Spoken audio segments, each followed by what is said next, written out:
freshmen, activities, and a day of safety and fun. Saturday, August the 25th from 8 a.m. to 1 p.m., parents will get a free and private lifetime Amber Alert digital safety form for their child from Operation Kid Safe. It's all about family at Trice Hughes Incorporated, 111 Highway 91 North in Princeton. More information, go to tricehughes.com or their Facebook page. Good morning and welcome to our first show of this year's Saturday Morning Quarterback. The 2018 season did not get off to a start that we would have liked to last night in Hopkinsville at the Stadium of Champions as Christian County defeats our Caldwell County Tigers by a score of 11-6. It seemed like we would take one step forward and then two steps backward, a game of missed opportunities from the Tiger side of the ball. I'm joined this morning by Coach David Barnes here in the studio with me, and we'll begin to break down the first half of last night's football game after we return from these messages. Caldwell Medical Center Sleep Lab offers diagnosis for a variety of sleep problems, including sleep apnea. 1 in every 5 Americans have significant sleep difficulties, which, when diagnosed properly, can be successfully treated. A few symptoms of sleep disorders include fatigue, morning headaches, impotence, frequent urination, irritability, memory loss, high blood pressure, and loud snoring. If you have some of these symptoms, we may be able to help you identify and treat them before they cause more serious health conditions. Caldwell Medical Center offers studies in lab and in your home depending on your insurance company's requirements. Call 270-365-0300 for more information.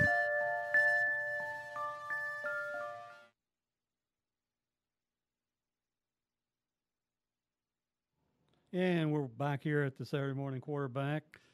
Last night, David, I thought when we had the coin toss that wasn't a good omen because normally last year I think we were winning all those tosses, and last night we didn't prevail. Christian County did and elected to defer, and so we take the ball on the opening kickoff, and we look like haven't missed a beat at all from last year. We get the ball immediately, get it on the 25, immediately get penalized back to the 15, and then we go downfield with it. One of the big plays, a big pass covering 42 yards or 41 yards from Joby to Oliver. A tough catch by that young man. Yeah, that was a big play because I think it was a third down situation and kept the drive going. You mentioned the word omen there on I don't want to say this, but anyway, to me, the omen was before the game ever started, the pregame or meeting with the officials, they show up about 10 minutes before the game, or they were late showing up for our meeting, and I wasn't expecting to see that guy that was a whitehead. I'd never seen him before, and I thought it was going to be this other nut, somebody else. And anyway, it was the worst pregame meeting I've ever been involved with. And the coin toss, he totally messed it up. Well, it looked like from the booth that he flipped it twice. He didn't catch it the first time. He was running around down there, and we couldn't see him because he's like 5'6" or 5'7". He dropped it, and then Christian County won the toss. They deferred. And then he said, Caldwell County will kick. And I said, no, we're not kicking. We're going to take the ball. He said, no, you're kicking. So Lovelace looks at me and says, it's going to be a long night. And he was right. Well, then they had to switch us back around to defend our goals. We thought we didn't know what the he totally botched all that situation was. It like you say, it was just not a real good pregame meeting prior to the game. You know, our first offensive play, we had a holding penalty on the very first play of the game. So takes us from the 25 back to the 15. But then, as we mentioned, Joby and Oliver get us out of the hole, and Derek Hollowell, 3 plays later, goes 18 yards to the Colonel 19-yard line. That young man ran hard, ran upfield, and was going to be a nice addition to our football team. Yeah, you know, he's going to have to learn to run with his shoulder pad level down. He's running a little bit too high, and he had some good runs for us last night. And you know, he's going to be a good one for us. We just got to get his shoulder pad level down. Well, and I think that obviously can be taught. Yes. He picked up some tough yards against a pretty tough defensive football team last night. We get down inside the 19, and we have 4th and 5 decide to go for it? Was there any thought in your mind of going for the field goal at that time early in the game? Will asked me, he said, "You want to kick a field goal?" I said, "No, I want to score on over a touchdown." And I felt like we had the play. I knew we had some things we had that would work, and just didn't happen. And to me, that was probably a key point of that ball game, even though it was early in the first quarter. The first series go down and get the points on the board right there would have been big, and it just didn't happen. Well, so we turn the ball over, and the Colonels take over on their 14-yard line, but they can't do anything with it on their first series. I think that's a series in which maybe Mitchell has a sack in the backfield. They come up and have to punt, and all night long last night in Christian County's punting game, we just couldn't. We would be able to field it, but we could never get anything set up return-wise. I bet we didn't pick up a total of 10 yards on the punts that we fielded and ran back last night. Part of that was they did a good job. Christian County did a really good job of covering the field and getting down. And like I said in our pregame show, they don't miss many tackles, and they did a really good job on coverage. I don't know if I have to look at the film see if we got our wall set up, but there were a couple of times I thought, well, we beat just one guy, we got a touchdown. They'd make the play. And there were times last night when we were carrying the ball, especially Derek, if he breaks one tackle, gets loose from one tackle, maybe 15, 20 more yards of field for him, maybe even more than that. But you're right, they were sure tacklers. We didn't break many tackles last night. I really thought we would end up either getting Derek or Jameer one in their secondary and taking it for a touchdown, but every time we would get it, they had enough speed from the film. I knew they had good speed, but on the field last night they had really good speed getting to the football. And that's the reason why we didn't get some of those touchdowns. And so Christian County punts. Tigers take over at the Colonel 42. It's still inside Christian County territory, and again an early penalty puts us in a hole, and we have to punt. Punts mishandled. That was the situation where I think the snap was was mishandled by a trip or a rollback, and he didn't, but picked it up and. I don't think that was trip. That was. Or who was the? Brett. Okay. Anyway, we have trouble of handling it. We finally do get the punt off, and that's when he did a good job of getting it out of there. Christian County mishandles it. We recover the fumble. And we take over again inside Christian County territory.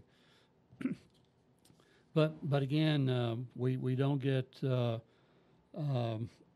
much done. We do have a completion to Trail Riley in that drive, and Jameer cannot pick up the first down, and we turn it over at the Colonel 32-yard line with 2:41 remaining in the first quarter.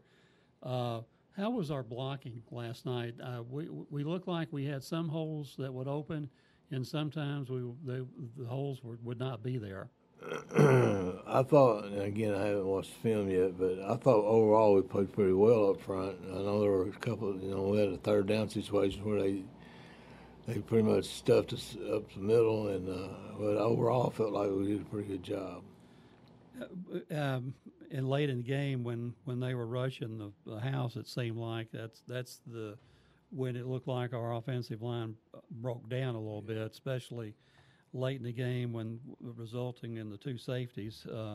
But anyway, the Colonels didn't make their first down, but can't overcome a penalty and have to punt from their 47-yard line. And all night long, Christian County's punter, even though he came under fire a couple times and we almost had one block, punted beautifully last night, just changing field positions more than we would like to have had field position changed.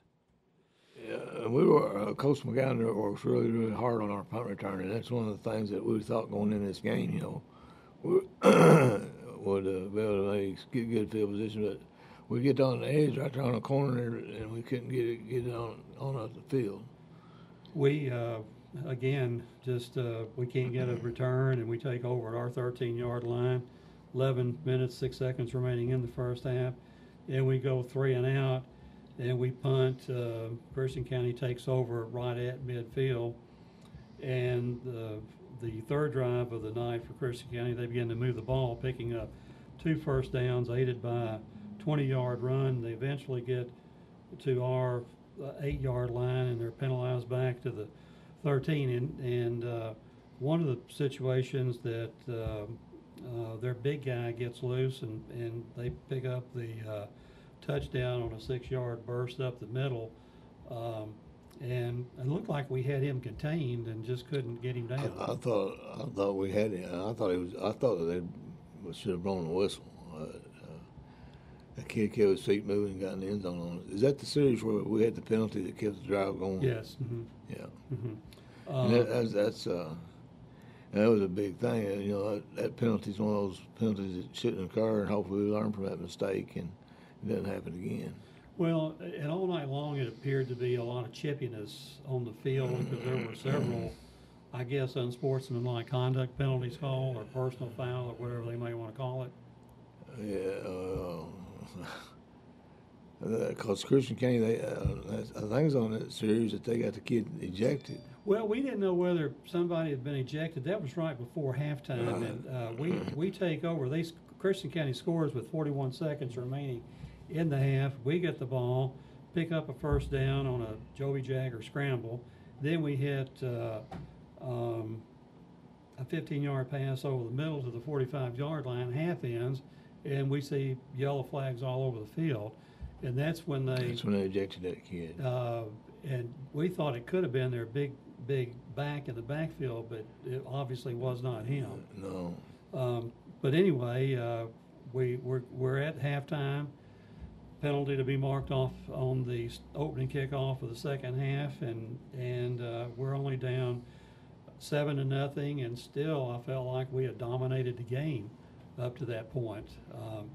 But anyway, we'll talk about the what adjustments we make at halftime and the second half when we return after these messages from our sponsors. Seasons come and seasons go, but something that can remain the same is reliability. And here at McGregor Group Heating and Air, reliability and honesty are a few of our top priorities. So if you're looking for heating and air service, give us a call at 270-896-5044 or come visit us at 960 Varmint Trace Road here in Princeton. We're the company that you can take comfort in. This is Danny Patton with Farmers Bank and Trust Company. Our new Lyon County branch is now open. Come in and see us for the same friendly service and the names and faces you know and trust to provide you with all your banking needs. We're now ready to serve you at 28 Commerce Street in Eddyville. Open Monday through Thursday, 8:30 to 4, Fridays 8:30 to 5, and 9 to 12:30 on Saturdays. Stop by today and experience banking at its best at Farmers Bank and Trust Company, member FDIC. And welcome back to the Saturday Morning Quarterback. David, at halftime last night, we go in down 7-0. What adjustments do you make? What do you tell the kids? What do we want to try to get done better in the second half than what we were able to do in the first half? In their locker room, it's big enough where we could take our defense and have them at one end of the locker room, and Coach McClung had them down there, and then we could have the other offense at the one end. So, defensively, I thought we played well defensively. In the first half, we were making plays and stopping them and getting them into third downs and making them punt, and that's exactly what we wanted to do. And so defensively, we didn't really have to make a lot of adjustments. Offensively, it's about making plays. We've had too many drop balls, we had too many turnovers, too many penalties. And just talk to them about just doing the little things right. Pay attention to details, and drops are because you don't look the ball in the tuck, and it's offensively. We just, for some reason, we weren't on last night, and it wasn't really our offensive line per se. It was more our skill guys, and that's something that we got to get fixed. And so really, what we needed to do was just hang on to the ball when we had it, so to speak, and not get out of control, commit penalties, so on and so forth. Well, we had some opportunities last night. It should have been touchdowns just based on how they aligned, and we didn't take advantage of it. And that's something that we'll get better at. And the good thing is we'll be able to watch the film on Monday. And Coach Lowe, so I'll talk to him on the phone, and he'll be really good on what he saw that we needed, that they took advantage of on us. Well, and we met Coach Lovelace last night in the press box. He was up before the game, walking around. I had never met him before. Nice gentleman. Good guy. He's one of my best friends. Smile on his face, and I could understand how you said yesterday that his players love playing for him.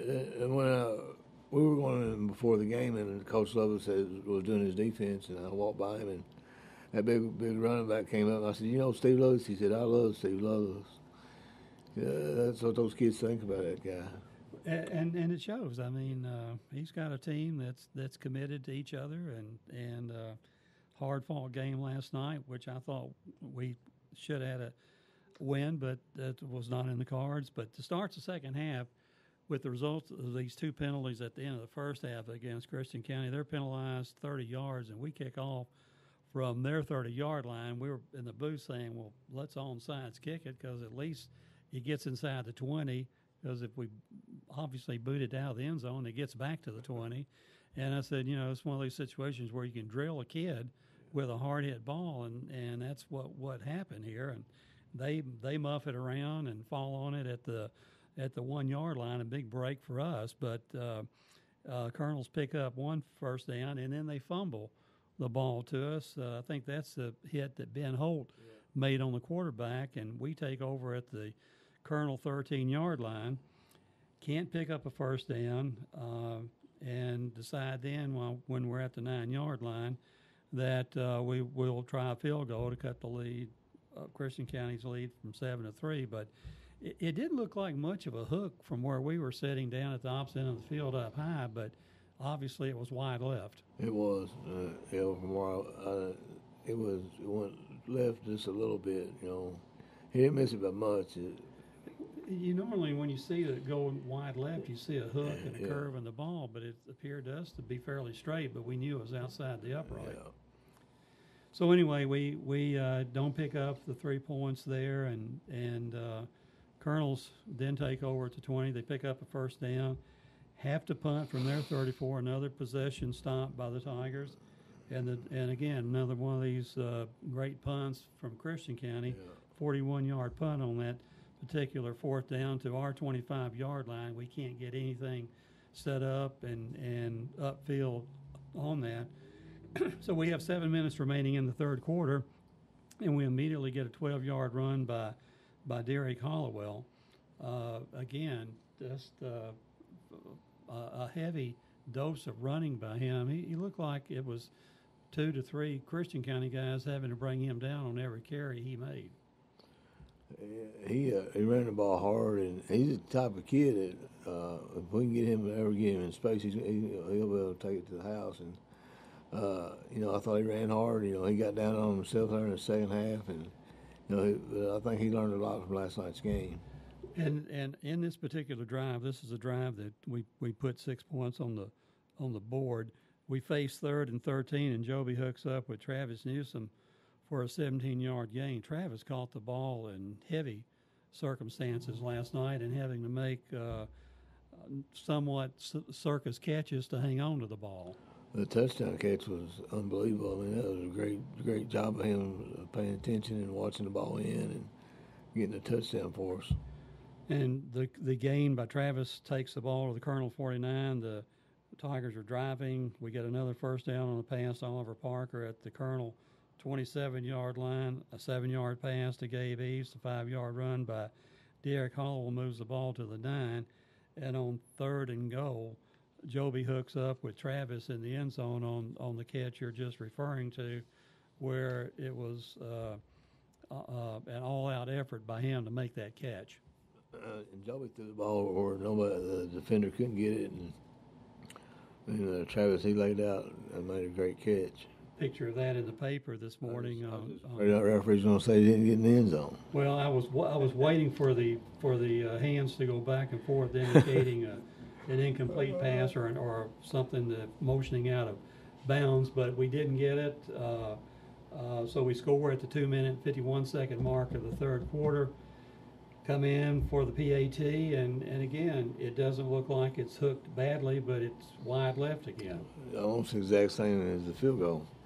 It just did not look to us like the ball was hooking. It just maybe was angled or headed in that direction, and obviously a miss for us. Well, that's his first varsity football game, and there's a lot of pressure on him. They have butterflies, and he's going to be a good kicker for us. Got an active leg. I would keep him pumped up this week because he's going to be valuable for us. Yes, certainly throughout this campaign. So we kick off. The Colonels take over at their 13. They bounce it around down there, and we bring them down at the 13-yard line after great kickoff coverage. Again, the defense rises to the occasion. They go 3 and out, and from their 14, they punt it to midfield. Another 36-yard punt at midfield. Could have easily been a 20-yard punt in Christian County territory, but we have another situation that develops on the first down. A big hard run by Derek Hollowell results in a 5-yard gain, but he's stripped of the ball, and the Colonels recover the fumble at our 47-yard line. That's when I think he was turned around, and 2 or 3 guys got him from the blind side. Yeah, it's turnovers are kill you, and we were moving the football, and that happens. It takes away momentum, and so that's just something we'll have to work in practices. And we work on it every day on ball security. We're just really going to have to work on it a little bit harder. The Colonels take over at the 47. They go for 1 first down. Again, they punt from our 45-yard line, and again the Tigers take over at the 13-yard line, unable to return it. 32-yard punt by the Christian County punter. So with 10 minutes remaining in the game, the Tigers pick up 2 first downs. A big play was a 15-yard completion to Gabe East, and 2 runs by Jameer gaining 10 yards. The Tigers stall and have to punt from our 46, and the Colonels get it back at their 31. Only a net yardage punt that time of 23 yards. So Christian County takes over with 7 minutes and 59 seconds remaining in the game, and they cannot make a first down. Another stop by the Tiger defense. They punt from their 39 to the Caldwell 38, a 33-yard punt. Tigers take it over with 5 minutes and 38 seconds remaining, and we immediately have a major penalty. And it seems like from this point on in the game, the flags were real plentiful coming out of those officials' pockets. I think we had 3 in a row. I don't know whether this was a particular series or not, but after another play, another major penalty pushes it back to our 10-yard line, and this is the where all this is coming on. They were holding penalties, I presume. Yeah. And were we having to hold the outside linebacker, or was it just he just picked up? I think our center he had 3, and I think our left tackle had 1 or 2, and so I don't remember how many penalties. I know we had a bunch of penalties. I know a holding penalty is subjective in nature, and it seems like when you reach in one time, it's easier to reach in a second time and pull it out and throw it. I haven't seen the stats, but I know holding wise, we get I know at least 6 holding penalties, and Christian County has 0, and they're a run team. And but after all this, all these penalties were pushed back to the 10-yard line. Another penalty pushes us back to the 5. And Joby, attempting to pass, runs out of the pocket, crosses the line of scrimmage, and the flag thrown on that, resulting in loss of down. And on the next play, still in the pocket, trying to get a pass off and complete it. The officials rule intentional grounding. There was obviously a receiver within 10 yards, so that's a subjective call. And that puts 2 points on the board for Christian. On that, the white hat, it's his call. He's supposed. The umpire's the one that made the call, and but I thought Travis was in that area, but they called intentional grounding, which that's just a bad situation. Well, we saw the back judge run down. It took him seemingly 3 or 4 minutes for the Whitehead to make the safety call, because the other official in the defensive backfield was down talking to him, and what we were thinking in the booth was Joby was harried, rushed, and you can't set your feet and put the zing to it that you want to. There was definitely a receiver in that area, but not close enough, I guess, in the official's mind. Yeah, that was a bad situation for us. Well, it results in 2 points for Christian County. They go up 9-6 with 3:48 left in the game. We have to punt to them, and the ball is put in play at the Tiger 40-yard line by the Colonels, and they manage one first down, but then they have some penalties of their own and have to punt from our 45. And this is really where the ball seemed to bounce their way. That we elected not to cover the ball, I'm sure thinking it was going to roll into the end zone, and they get down there and cover it at the 1-yard line. I couldn't see where I was at, whether we were in the end zone there or not. And up from where we were down at the other end of the field, and I'd love to see what you see on film on that particular play. One of the guys on the sideline from Christian County said that we were in the end zone. Well, I asked the back judge, and he said his legs were in the end zone, but the ball was still on the 1-yard line, so the ball evidently never passed the goal lines. Well, we know there was action in the end zone, but like you say, we couldn't see the ball. I couldn't either. There were 2 or 3 of the Hopkinsville guys trying to recover it or get on it or down it. And so anyway, we're at the 1-yard line with 1:30 to go. 3 incomplete passes in a row, trying to pick up the first down, sideline patterns. We dropped 2 balls, I think, on those 3 pass attempts. 4th down, and Joby is pressured severely by one of the outside backers for Christian County. I guess did not see him, and they take him down in the end zone for a safety, which in essence just dooms us, so to speak. We go down 11-6, have to punt back to them, and they run out the clock. A disappointing end of the game, no less. The disappointing part was that, we returned everybody on offense, so to go out and play the way we did last night offensively is just something that's very discouraging. We're a lot better offensive football team than that. I don't know if the success we had against Butler County scrimmage had something to do with it, but we stressed all week long that this was going to be a different football team. And you asked the question yesterday, on the pregame show, how was a week of practice, and I didn't say a whole lot about it. We had an awful week of practice in preparing for this game, and we had 2 days where we had a bunch of plays we just busted, and that's something that we got to take care of. I don't know but it was not a good week of preparation. I think a loss brings you back into focus, or it should. It should.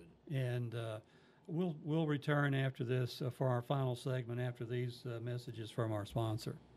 Hi, Caldwell County. I'm Allie Coleman with First Southern National Bank, and I'm ready to service your next loan. Whether you're wanting to build your first home, buy an investment property, or add square footage for your growing family, we can tailor a solution just for you.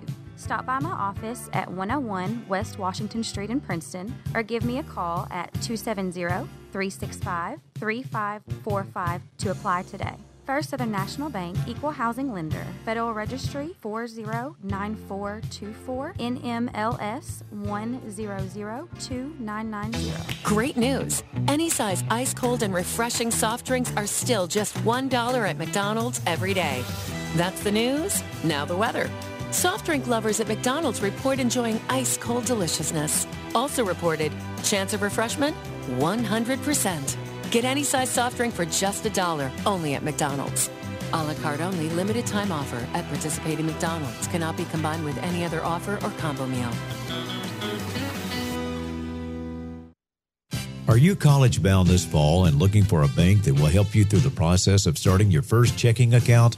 The friendly folks at Fredonia Valley Bank are willing to answer any questions you might have about starting a new student checking account online banking, debit cards, and more. It's not easy leaving home and facing the challenge of managing your finances. Fredonia Valley Bank offers our encouragement and guidance to the young leaders of tomorrow by developing a banking relationship that will last a lifetime. Come by Fredonia Valley Bank today and let us show you the many checking accounts we have available to meet your needs. 602 Cassidy Avenue, Fredonia, and 226 Commerce Street, Edaville. Member FDIC and Equal Housing Lender. Here's a reminder from your Princeton Electric Plant Board. Meter tampering is dangerous. Tampering with an electric meter is not only dangerous, it is dishonest and against the law. Stealing electricity by tampering with an electric meter may result in your arrest and can even risk your life. Tampering with meters results in increased utility bills that everyone has to pay. If you see anyone tampering with an electric meter, call the Princeton Electric Plant Board right away at 270-365-2031. Princeton Electric Plant Board, Princeton's #1 energy source. And welcome back to the final segment of the Saturday Morning Quarterback. David, after the game last night, obviously we're looking for positives, even in a loss. What do we take out of that game that could be a positive? The positive, I thought, defensively, we were concerned, the fact that we lost some, those pretty good players from last year's team, and we're going against Christian County, and I thought our kids played well defensively. We didn't have a lot of missed tackles. I thought we were pretty aggressive. But the thing that I impressed upon them is the cramping part of it has to do with conditioning, a part of it. And we got guys that are going to have to go both ways more than we've had in the past, and they're going to have to push themselves in practice to get ready to play. But the thing to me is, we lost this game last year to Christian County, and we ended up being able to play 13 games. So the thing is that we got to learn from what we were. Offensively, we got it's about making plays, getting in momentum, and we never could get in that momentum of keeping the clock moving. Well, I was looking for similarities last night after I got home and worked on this report for this morning. I went back to the 98 season. I knew we'd lost early in that year, but it was the second game of the season to Marshall County. Beat Russellville in a pretty tough game to open the season. And Marshall County just completely outplayed us. So from that point, these kids picked it up in 98. I expect our kids to do the same things. But you mentioned the defense played well. 14 tackles from Caleb Burden with a fumble recovery. Gabe East with 10 tackles, Ben Holt with 8 with a forced fumble in there, Russ Bashir with 6, Drew Davis, our starting freshman nose guard, with 5, and he looked like he had a nice game on defense. I thought he had a real good game. Yes. Devin Kilgore was all over the field, 5 tackles. Travion came in. He's quickly getting to be my player this year. I love watching him play. Yeah, not much gets past Travion. Travion's a good boy. 5 tackles. Tate Van Hoosier, 4 last night. Mitchell Harrison with 3 tackles and a sack. John Kelly Hughes, who went both ways. And Max Ashley and Dylan Cavanaugh with 2 each. And then Trail Riley, Elijah Shaheen, who I think we're going to see more of, and Barron Wells with 1 each. So defense... total yards for Christian County last night was 160 total yards. Caldwell County gains 205 yards. We have 24 rushes for 72 yards, average of 3 yards a rush. They have 44 rushes for 124, about the same deal. Our passing game were 18 completions last night, 5 of 11 for Christian County. So again, we have to really pat our defense on the back, ask them to play a little bit harder maybe. Offense, we just got to quit dropping balls and, as you say, turning the ball over, fumbles and or interceptions. And penalties. Penalty free. When you mentioned penalties, we had 9 penalties. Christian had 15, but 3 or 4 of those were unsportsmanlike conduct. Of our 9, I bet 6 of them come in the last 5 minutes of the football game. You go back to last year's team or the year before that, I guarantee you, if you broke every film down, we probably didn't have 10 holding calls the whole year. we won't talk about the official that you had never seen before, but some of these guys like to set a tone, if you will. Receiving last night, we had nice 18 catches. Gabe with 6, Travis with 4, including a touchdown. Oliver with 3, De'Eric with 2, Jameer, Trell, and Trace Holden with 1. We only had 3 people carrying the ball last night. De'Eric had 11 carries for 53 yards. Jameer 9 for 18, and Joby 4 for 1 yard. Of course, he lost some of his yardage on sacks. So. Definitely, we can get better, as you have said, Coach. What we didn't have any injuries last night. I know we had a lot of cramps and that. Do we have anybody maybe unhealthy? Jameer's shoulder got banged up a little bit, and Travion was complaining about his shoulder when we got back. But I think both those kids will be ready to play on Friday. We'll tell Travion hit the kid with the other shoulder. He like I say, is fast becoming my favorite. He gets after you.